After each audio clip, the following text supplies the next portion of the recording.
নমস্কার বন্ধুরা, মীরার রান্নাঘরে আপনাদের সবাইকে স্বাগত। আজ বানাবো মিষ্টি কটকটি।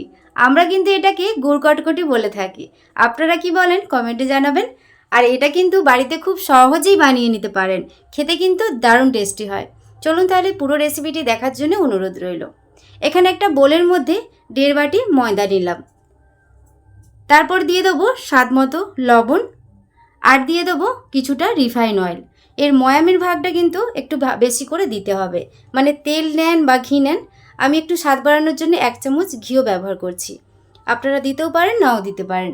তারপর হাত দিয়ে দোলে দোলে ভালো করে ময়দার সাথে ওই তেলটা কোটিং করে নেব। ভালো করে এটাকে ময়ামটা দিয়ে দিতে হবে। দেখুন এখানে আমার ময়দার সাথে তেলটা ভালো করে মেখে নিয়েছি।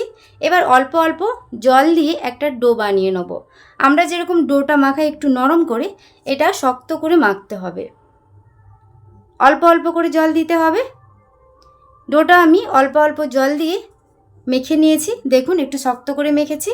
এবার 15 মিনিট রেস্টে রেখে দেবো। 15 মিনিট পর চাপা খুলে কয়েকবার দোলে নিচ্ছি। দোলে নেওয়ার পর এবার আর কোনো লেচি করছি না, একটাই আমি বড় করে লেচিটা বানিয়ে নিচ্ছি। একটু হাত দিয়ে এভাবে গোল করে শেপ করে নিলাম। তারপর অল্প পরিমাণ ময়দা গুঁড়ি দিয়ে এটা আমি বেলে নেব। পাতলা করে বেলবো না, একটু মোটা করে বেলবো। পুরো রেসিপিটি আপনারা দেখতে থাকুন। বানানো কিন্তু একদমই সহজ। একটু দেখুন মোটা করে বেলেছি। এবার ছুরি দিয়ে ওই কাঠিগুলোর শেপগুলো আমি দিয়ে দিচ্ছি। আপনারা যে কোনো যেই সাইজের আপনারা বানাতে চান সেই সাইজে বানিয়ে নিতে পারেন, তবে কাঠি ভাজা কিন্তু একটু লম্বা সাইজের হলেই বেশ ভালো লাগে। আর বাড়তি যে আটাটা, এটা আমি আবারও বেলে নেব। এইভাবে শেপগুলো বানিয়ে নিচ্ছি। প্রথমে আমি লম্বা এরকম সরু সরু করে কেটে নিচ্ছি, তারপর আবারও 3 ভাগ করে এটা আমি কেটে নেব। দেখুন এইভাবে আপনারা যে কোনো শেপেও বানিয়ে নিতে পারেন। এবার কাঠিগুলোকে তুলে একটা থালার মধ্যে নিয়ে নেব। দেখুন কত সুন্দর হয়েছে। সবগুলো একটা থালার মধ্যে তুলে নিয়েছি। এবার ভেজে নেব। তার জন্য কড়াই তেল দিয়েছি, আর তেলটা একদমই হালকা গরম হতে হবে। একটা কাঠি ফেলে দেখবেন হালকা বাবলস হবে, সেই রকম তেলটা গরম হতে হবে। সবগুলো আমি ওই তেলের মধ্যে দিয়ে দিচ্ছি, আর দিয়ে একটু অপেক্ষা করব যতক্ষণ পর্যন্ত তেলের মধ্যে ওপর দিকে এই কাঠিগুলো ভেসে না আসছে। দেখুন তেলের ওপরে কাঠিগুলো ভেসে এসেছে। এবার চামচ বা ছান্তা দিয়ে এইভাবে আমি উল্টে পাল্টে মিডিয়াম আঁচে একটু সময় ধরে ভেজে নিতে হবে। আমার চ্যানেলে আপনি যদি নতুন হয়ে থাকেন, প্লিজ আমার চ্যানেলটি সাবস্ক্রাইব করবেন, আর পাশে থাকা বেল আইকনটা পুশ করে দেবেন আমার নতুন ভিডিও পাওয়ার জন্যে। নাড়াচাড়া করতে করতেই দেখুন এরকম ব্রাউন কালার করে যখন ভাজা হয়ে যাবে, তারপর এগুলোকে তুলে নেব। দেখুন কত সুন্দর লাগছে। এইভাবে আমি বাদ বাকিগুলো ভেজে নিচ্ছি। সবগুলো ভেজে নেওয়ার পর এখানে একটা শিরা বানিয়ে নেব। তার জন্যে কড়াইয়ে 1/2 বাটি চিনি দিলাম, আর 1/2 বাটি গুড় নিয়েছি।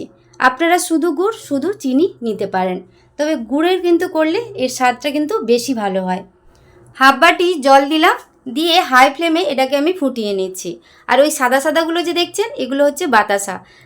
আমি চিনির মধ্যে বাতাসা কয়েকটা রেখে দিয়েছিলাম, তারই টুকরো। এটা আমি ফুটিয়ে নেওয়ার পর যখন ওপরে এই গুড়ের যে নগড়া ফেনাটা, এটা আমি তুলে নিচ্ছি। তুলে নেব, আর আবারও আমি নাড়াচাড়া করে ফুটিয়ে নিচ্ছি। ফেসবুক পেজ থেকে যদি আপনারা দেখে থাকেন, প্লিজ আমার ফেসবুক পেজটা ফলো করে পাশে থাকবেন। কিছুক্ষণ ফুটিয়ে নেওয়ার পর এরকম যখন চটচটে অবস্থায় চলে আসবে, এবার গ্যাসের ফ্লেমটা আমি একদমই লো করে দেবো। তারপর ভেজে নেওয়া কাঠিগুলো দিয়ে আবারও 2 থেকে 3 মিনিট এটা লো ফ্লেমে নাড়াচাড়া করে নেব। বেশি হাই ফ্লেম করার দরকার নেই, লো ফ্লেমে কয়েকবার নাড়াচাড়া করে নিলেই এটা রেডি হয়ে যাবে।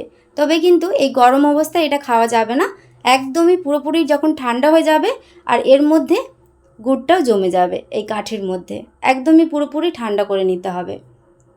এটা ঠান্ডা হয়ে যাওয়ার পর তারপরে আমি দেখাচ্ছি। এটা পুরোপুরি ঠান্ডা হয়ে যাওয়ার পর একটা প্লেটের মধ্যে নিয়ে দেখাচ্ছি।